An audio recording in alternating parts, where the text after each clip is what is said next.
की चर्चा आपने चालू करी, जिसके लिए मैं भी बधाई देना चाहता हूं। सिर्फ एक निवेदन करूंगा कि इस विषय को मारिया जी के कथन से अलग करके देखेंगे तो एक सार्थक बहस होगी।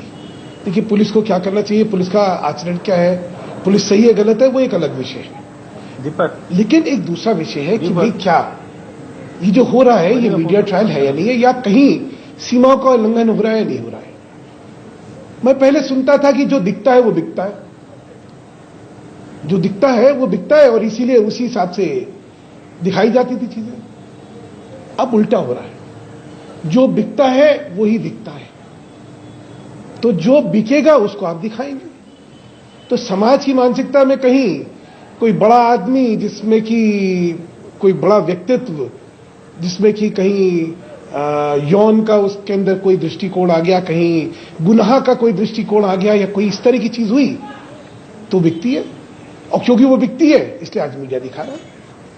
ये तो एक वस्तुस्थिति हो गई, इसीलिए एक होल्ड लगी। लेकिन इस तरीके से समझ कहां जाएगा, ये भी हमें सोचना चाहिए। एक सेकंड, मेरी बात तो पूरी सुनने, मैं तो आपको बता रहा हूं वस्तुस्थिति क्या होना चाहिए, वो मैं अपना आपके सामने रखना चाहूंगा।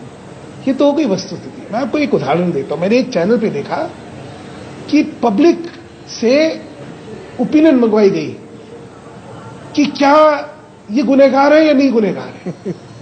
मतलब ये पूछा जा रहा था कि ये हमने दिखाया, ये हमारे तथ्य है, अब आप बताइए ये गुनहगार है नहीं गुनहगार है। तो मुझे लगा कि इस सारे में कहीं सीमाओं का उल्लंघन हो रहा है। देखिए, सभ्य समाज में क्रिमिनल जूरिस्प्रूडेंस में एक बड़ी क्रिटिकल चीज है। अमेरिका में हो, इंग्लैंड में हो या कहीं और हो, तो ये सारा तमाम जो हो रहा है, इससे कोई भी निर्णय होगा वो मिसकैरेज ऑफ जस्टिस मान लिया जाएगा, क्योंकि वो निर्णय करने वालों के दिमाग पर एक प्रभाव छोड़ती है चीजें। चाहे वो वहां तो जूरी सिस्टम होता है, जूरी पे प्रभाव छोड़ेगी, जहां पे जज होगा वहां जज पे प्रभाव छोड़ेगी। सभ्य समाज में ये मिसकैरेज ऑफ जस्टिस माना जाता है। ठीक है, जहां पे हम लोग प्रोसिक्यूटर भी हो जाते हैं और जज भी हो जाते हैं, और एक पब्लिक ओपिनियन उसके बारे में क्रिएट करते हैं। तो मुझे लगता है कहीं इसमें लाइन ड्रॉ करने की जरूरत है। ठीक है, मैं आऊंगी आपके पास सुधांशु जी फिर से। तहसीन मेरे साहब ने बहुत अच्छी बात कही थी कि उद्देश्य जो है बड़ा महान था कि भ्रष्टाचार जो है उस पर निगाह रखनी चाहिए, लेकिन एनके सिंह साहब, दुर्भाग्य से जो चीज करनी चाहिए वो तो हुई नहीं। इस केस को ले लीजिए, इस केस में 2 साल पहले जानकारी होने के बावजूद इसमें इन्वेस्टिगेशन नहीं होती है। किस अफसर ने कुताही बरती, क्यों ये नहीं हुआ, इसकी जिम्मेदारी किसकी होनी चाहिए।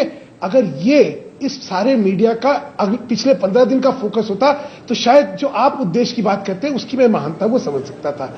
लेकिन माफ करिएगा, उद्देश्य कुछ और है, दिखाया किसी वजह से कुछ और जा रहा है। मेरे पास अभी कल एक वो व्हाट्सएप पे आया, बड़ा मार्मिक सा लगा मुझे, कि एक टीचर ने बच्चे से पूछा, लड़की से पूछा कि बेटा तू क्या बनना चाहती है, तो उसने कहा मैं इंद्राणी मुखर्जी बनना चाहती हूं। शुद्ध टीचर भौचक्की होगी कि भाई क्या बोल रही, क्यों बनना चाहती है बेटा। बोली देखिए, कलाम साहब गए, थोड़ी चर्चा हुई। 36 साल बाद हिंदुस्तान की हॉकी टीम जो है महिलाओं की ओलंपिक में जा रही है, 5 मिनट की भी चर्चा नहीं हुई। सानिया मिर्जा ने विंबलडन जीता, 10 मिनट की चर्चा हुई। 4 महिलाएं टॉपर बनी आईएएस की, चर्चा ही नहीं हुई। और तो और उसने कहा कि मैं देख के बतलाता हूं, सुधांशु जी, व्हाट्सएप मैसेज को आप इतनी तरजीह दे रहे हैं। व्हाट्सएप और सोशल मीडिया पे बहुत कुछ चलता है सर। आप तो सीजन्ड पॉलिटिशियन हैं, अच्छे वक्ता हैं, आप समझते हैं इस बात को।